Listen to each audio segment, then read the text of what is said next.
Number 1. In Australia, it's illegal to change a light bulb unless you're a licensed electrician. Yes, at one point in Victoria, Southeast Australia, you could actually get fined for swapping out your own light bulb. The rule came from strict electrical safety laws that required a licensed electrician for almost any electrical work, no matter how small. The idea was to prevent electrocution and house fires, especially in old homes with unreliable wiring. While the law sounds absurd, imagine calling an electrician just to replace a bulb. Australia deals with thousands of home electrical incidents every year, so lawmakers decided to play it safe. Though the rule has since been relaxed, it served as a reminder that even small mistakes with electricity can turn deadly. So, while it made for plenty of jokes and memes, the law's real goal was safety. Sometimes protecting people means protecting them from their own confidence with a screwdriver. Number 2. In Germany, it's illegal to run out of fuel on the autobahn. If your car sputters to a stop on Germany's world-famous autobahn, you're not just out of luck, you're breaking the law. Running out of gas on the autobahn is considered preventable negligence because it endangers both you and other drivers. Unlike most highways, parts of the autobahn have no speed limit. Cars can zoom past at 200 kilometers per hour, and stopping on the side is incredibly dangerous. The rule forces drivers to plan ahead, keep their vehicles in good shape, and avoid turning the road into a parking lot of broken-down cars. It's not just about fuel, it's about safety and discipline. Germany takes driving very seriously, so getting a license is no small feat. So, next time you're on the autobahn, remember this. Keep that tank full or risk more than embarrassment. You might get a ticket for poor planning. Number 3. In Italy, it's illegal to die in certain towns. Sounds impossible, right? But in several Italian towns, dying is literally against the law. Take Falciano del Masico, a small town near Naples that ran out of cemetery space. Since there was no room for new graves, the mayor passed a temporary decree banning residents from dying until a new cemetery was built. Of course, no one can control death, but the rule made a bold point about Italy's aging population and lack of space for burials. It was a darkly humorous protest to push for faster government action. Similar bans have appeared in France and Spain too, often as satire that highlights bureaucratic delay. While the rule is technically unenforceable, it sends a strong message. Fix the system before the situation gets worse.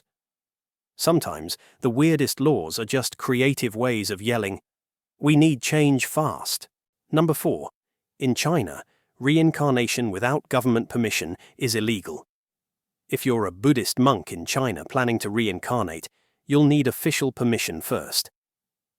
In 2007, China passed a regulation requiring all living Buddhas to get state approval before being reborn.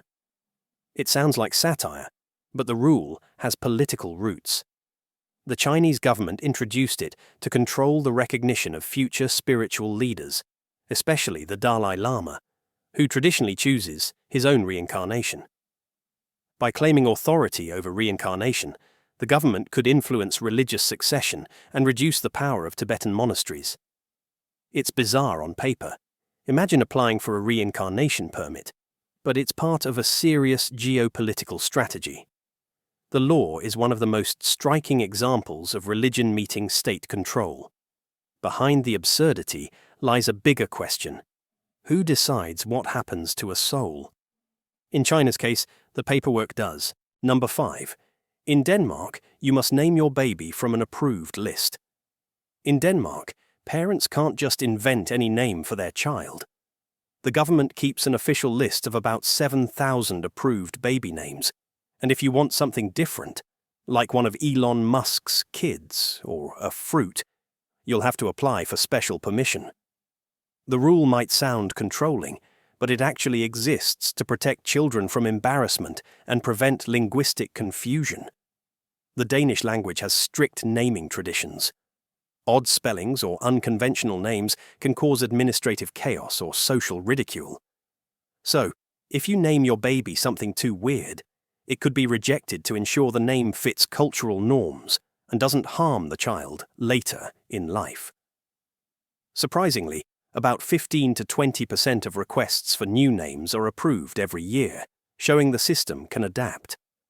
The rule might seem old-fashioned, but its goal is noble, making sure kids grow up with names that open doors, not laughter. Number 6. In Greece, it's illegal to wear high heels at ancient monuments. Thinking of rocking your best heels while visiting the Parthenon?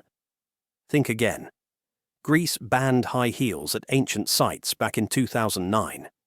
Why? Because those sharp heels damage priceless marble floors and stonework that have survived for thousands of years. Archaeologists noticed small dents and scratches from tourists' shoes, and preserving these historical treasures became a priority. The rule isn't about fashion policing, it's about protection. The Parthenon, Delphi, and other ruins are open-air museums, and each footprint of damage adds up over time. So the Greek Ministry of Culture decided to put an end to it. The same rule bans food and drinks at ancient monuments for similar reasons. Every crumb or drop can harm restoration efforts.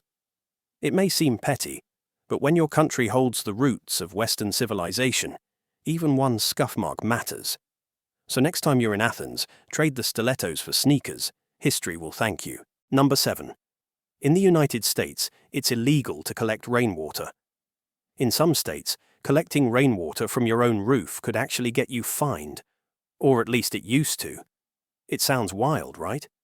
You'd think the rain falling from the sky belongs to everyone. But in certain western states like Colorado, Utah, and Nevada, the law once said otherwise.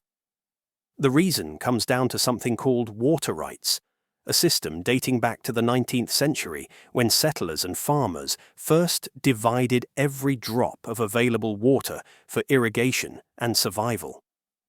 Back then, the rule was simple. Whoever first used the water for a beneficial purpose legally owned the rights to it, and that included rainfall. So, if everyone started collecting rainwater in barrels, less would flow into rivers and reservoirs that supply downstream farms, cities, and wildlife. It sounds bureaucratic, but in water-scarce regions of the US, every drop matters.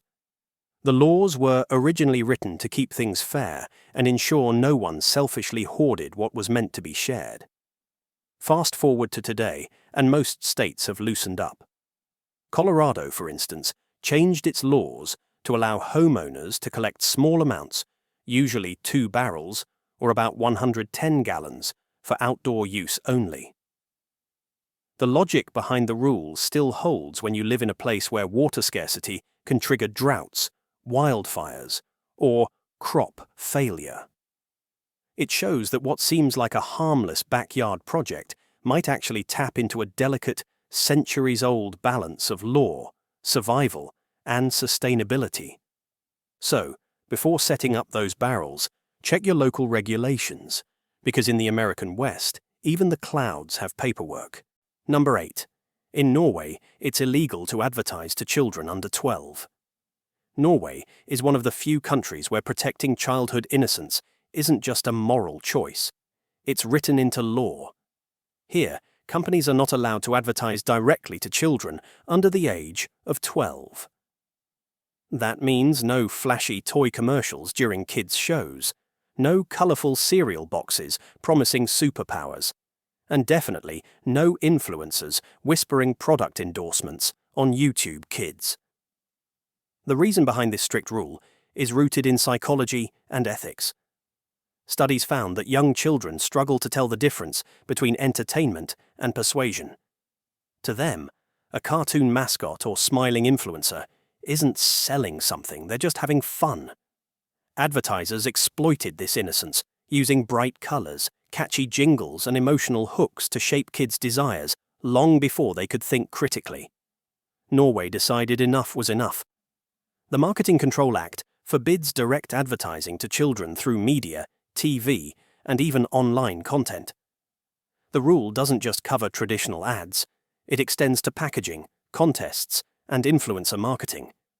If a product is clearly meant for kids, it can't be promoted in ways that exploit their trust. The country's reasoning is simple but powerful. Childhood shouldn't be a corporate battleground. Constant exposure to ads has been shown to create materialism, body image issues, and unhealthy eating habits. So Norway drew a clear line. Let children grow up without being turned into miniature consumers. It might sound extreme to outsiders, especially in a world where kids' content often doubles as product placement. But Norway's stance is one of the most forward-thinking in modern law. It protects imagination from manipulation and lets kids stay kids for a little longer. Because sometimes the freedom to grow up unpressured is more valuable than the freedom to sell.